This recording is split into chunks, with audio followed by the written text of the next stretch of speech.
Hello YouTube, this is Canadian folk singer Jesse Ferguson with part 2 in my series on how to record audio at home cheaply, easily, and with minimal equipment. So this is the part where I'm going to show you start to finish how I would, well, in a basic sense, how to get started anyway, recording on recording software with a laptop. So we're going to do some guitar in my little recording studio made out of couch cushions. If you didn't see the first video yet, please go have a look at that. I'll put a link. Now, I'm going to pull up Mixcraft, which, as I mentioned, is the recording software that I recommend for PC. I've used it now. This is Mixcraft 6, the latest version. I believe it's about $50 or $60 to buy it.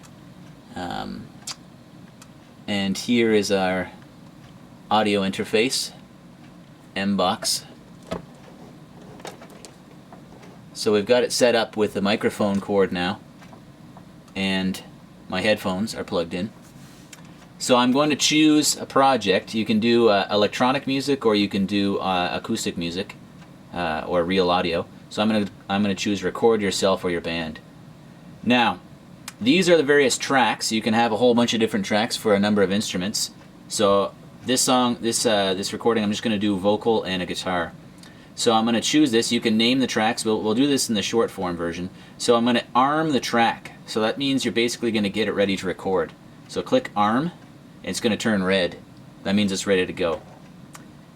I'm also going to choose, is if I don't choose, it's going to use the audio or the sound card in my laptop, which, if you saw the last video, I said can't handle the richness of real recorded audio through a microphone like voice and guitar. It just doesn't, well, at least the computers I've had get overwhelmed by that signal. So, but I've got an audio interface, which is what I'm going to select now. So Fast Track is what this is called from M-Audio. It's the model. And you can choose stereo, left channel, or right channel.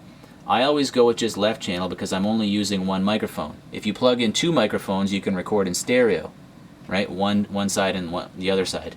But I'm recording just here. Now, once I go to mastering, I can bounce that track from left to right, or I can split it, or whatever I want to do. So it doesn't really matter at this point whether it's on left channel or right channel. So now it's armed, and it's getting signal from my audio interface. If I turn on the monitor button, now I should mention the audio interface is plugged in with a USB cord into my laptop. Right? You got to do that before you turn the program on, otherwise it gets confused. Another thing you want to do is shut down all other programs on your computer, including antivirus. So disconnect from the internet so that you don't have to worry about antivirus. Turn off your antivirus because it might be using all kinds of programs, right? Or all kind of computer power. So you want just the audio program, the recording program, to be running on your computer. That's the best policy. Unless maybe you have the world's greatest computer with super, fast processing speed, and you have no doubt that it can handle both, or all those different programs running at once. For me, I usually just turn everything else off. Otherwise, you might get little blips and hiccups in the recording. So that's my first track. I'm going to lay down my guitar first, which is what I recommend. If you got piano, guitar, if you're doing drums, you might want to lay the drums down first, or you could record the guitar first and lay down some light percussion after that, if it's like a djembe or a Congo drum or something like Conga drum. So this is how I set up for my guitar here. I've got my little soundproof booth made out of two couch cushions. I've got blankets here. I've turned off anything that's going to make noise in my environment, like my cell phone is upstairs. I've got the clocks. The batteries are pulled out so they're not clicking. You turn off the fridge because it'll make a sound. The air conditioner or the heater of your house, the furnace, will make noise. So I'm sitting on my little task chair here. I've got my my guitar tuned up. The microphone is pushed inside the soundproof booth, and I'm going to point the fretboard of my guitar, about halfway down the fretboard, at the microphone. And I'm going to look at the signal that generates. I'm also listening through headphones to the monitor. The monitor means you can hear what's going into the microphone. The M-Box has a little clip light. I don't know if you can see that. So if you overwhelm the microphone, well, that's the signal mic actually, the clip is above it in red. So right now I'm not clipping. Green is good, red is bad. So that tells me that the microphone is sending a signal to the audio interface. It's getting something. I can hear it through the monitor because I've got my headphones plugged in to the audio output and I've hit the monitor button. So I know the power's on too because the power's there. So this is looking good. Now we turn our attention to this graphic equalizer here, or whatever you call it, because you want to see that it's getting a good level of reading off of this, that there's enough green showing whenever I play something. If you're only getting a tiny little blip, that means you've got to turn up the gain on your M box. Long story short, however you make it happen, you've got to get a decent amount of light showing on this bar. Otherwise, the recording will be too quiet. So let's just record something now. So I pull down here, and I'm right beside my computer, which is ideal. I don't have to go back and forth to a different place. So I'm just going to record something and see what happens.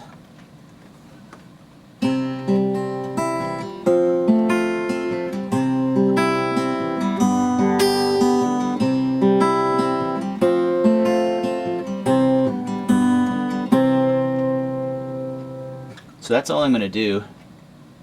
And I also want to see a decent height on these little blips here. It makes a sort of visual representation of the recording, almost like an oscilloscope. You also want to see a decent height on there. So this is one of the major problems I made when I first tried recording an album, is I recorded it all and went to the mastering phase, and I realized that the recordings were all too quiet compared to commercial music. So I basically had to discard almost an entire project, which was months of work. It was unbelievable, and I was basically figuring this all out for myself. So learn from my mistake, record one song first and master it, or at least give it a rough master, and then compare the MP3 that you produce in volume level to a commercial MP3. So put it on your iTunes and listen to your song and then a song from somebody else from a commercial label. If it's drastically quieter, and it will probably be somewhat quieter, then you're in trouble. If you want to sell that music to anyone else or give it away and they want to put it on their iPod, it's a problem if yours all of a sudden becomes extremely quiet compared to commercial music. So this doesn't look very good right now, and there's a lot of trial and error involved in this. I'm going to get a little closer to my microphone and try that again. So I delete that.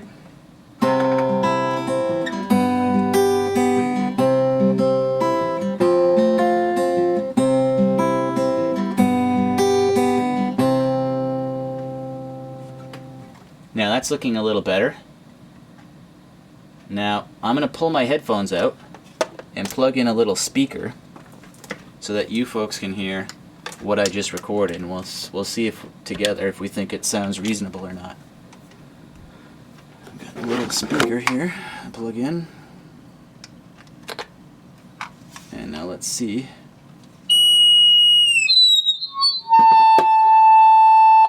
Gotta turn the monitor off. Okay, let's play that back and we'll see how it sounds. So I delete that.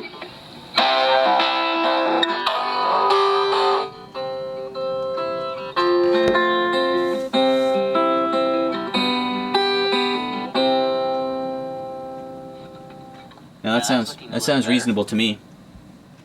So we've got our guitar laid down. Now I would obviously take a little bit longer to dally over the details than that, but I'll set aside my guitar and we'll try to lay down a vocal on that now. So this is really what it's like. It's nothing glamorous. Takes a little bit of time, but you know, it's a good way to learn the business, as they say, and you know, you can take as long as you want to on a single track and it will sound good after when you're done.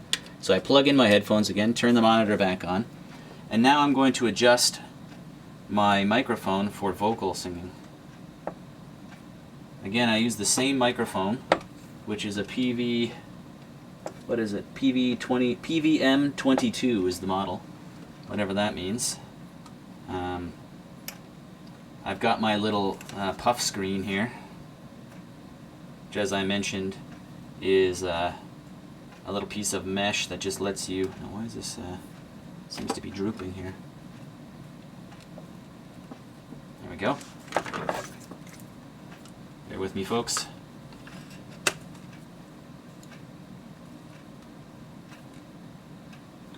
So, now I'm set up for my vocal. And I've got my headphones on. Don't turn them on too loudly because it'll bleed into the microphone.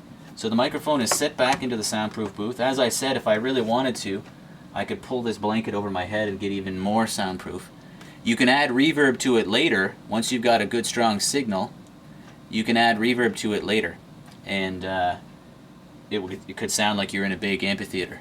But at the beginning stages, you want a clean signal with not a lot of reverb and not a lot of other fancy stuff going on.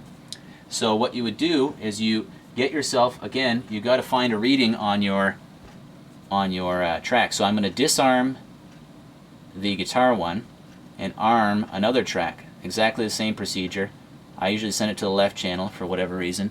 And I'm going to get, fairly close to the microphone, not too close, maybe 12 inches. And that all depends on the level of sensitivity you have your audio interface set to. If you've got it really set low, then you have to get right up close to the microphone. If you have it set high, you can stand back from the microphone. Now, obviously, there's a lot to be said for how do you sing into a microphone effectively. If you're singing a really loud part of the song, obviously you turn your head to the side of the microphone or else pull back. Otherwise, you're going to overwhelm the microphone. So there's a bit of a learning curve there, we'll say. And you can fix certain things up later in editing with putting compression on the track, which basically reduces the distance between the quietest sound and the loudest sound in the track. But you're much better off getting a good clean signal from the beginning from the actual raw audio. So I've got this set up here. Now what I'm going to do is play back, and I will hear the guitar playing, but you won't. And I'm just going to make up some silly stuff here, and we'll see the same deal. You want a good clean reading on that track. You'll see it flashing here. And I want it to be loud, getting a good strong signal, but not clipping. Clipping means you're overwhelming the microphone. Overwhelming the recording software, actually. The microphone can handle all kinds. So you'll see that if I sing about here, la la la la la la la. Let's try that anyway. Well, I'll play it back. I will hear the guitar that I previously recorded, but you won't hear it until I play it back through that little speaker for your benefit. So let me just try that, and I'm going to record just some, test, whatever. Ah, la la la la la, testing out a song for YouTube. Now that looks a little too quiet, actually. I'm going to try that again with a bit closer to the microphone. And I'm going to turn off my metronome, which is distracting me. Okay, so this is what it's like, folks. Lots of patience. La la la la la la la, testing out a song for YouTube. There we go. So that looks like a decent reading there, volume-wise. I can tell by the amplitude here, or how dark and how broad these bands are on the track. So let's play that back and see what it sounds like. I'm going to connect my little cable for you folks. Normally I would not listen through this little tiny speaker, which doesn't give a very accurate representation of the audio quality. But for your benefit, folks, so I delete that. So you'll hear both tracks. La la la la la la la, testing out a song for YouTube. Folks, so that sounds all right, actually. La la la la la la la, testing out a song for YouTube. So you can see the ticker going along. Now, it's not the greatest singing, I'm just making that up as I go. La la la la la la la, testing out a song for YouTube.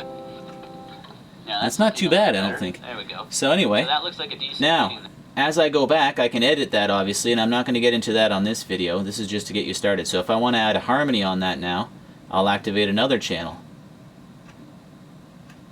And I can go on and on and on and add multiple tracks. Now you can go as crazy as you want to with adding multiple tracks, or you can go as simple as you want. You could record the whole album, the whole song live by having, you know, multiple microphones set up on the different instruments if you have a band and so on.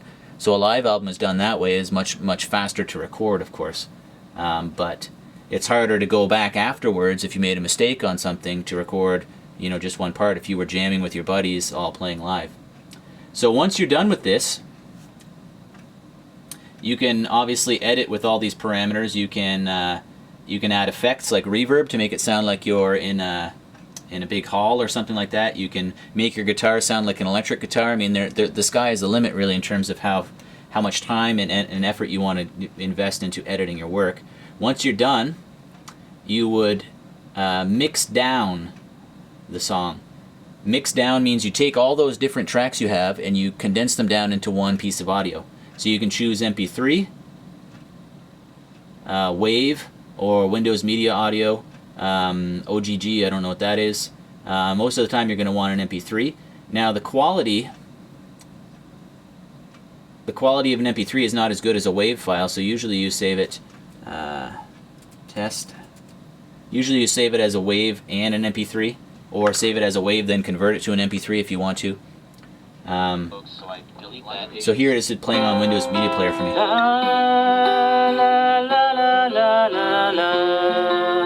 Testing out a song for YouTube. Now that's looking a little better. So there you go. Now obviously I'm talking on the track somewhere there, so I would go in, and again I'm not going to get into all this here, but you can trim the zones of your audio and remove that talking at the beginning and so on. Any little mistakes, you just delete that part of the track or the whole track and then record again. You can do it as many times as you want. So here we go.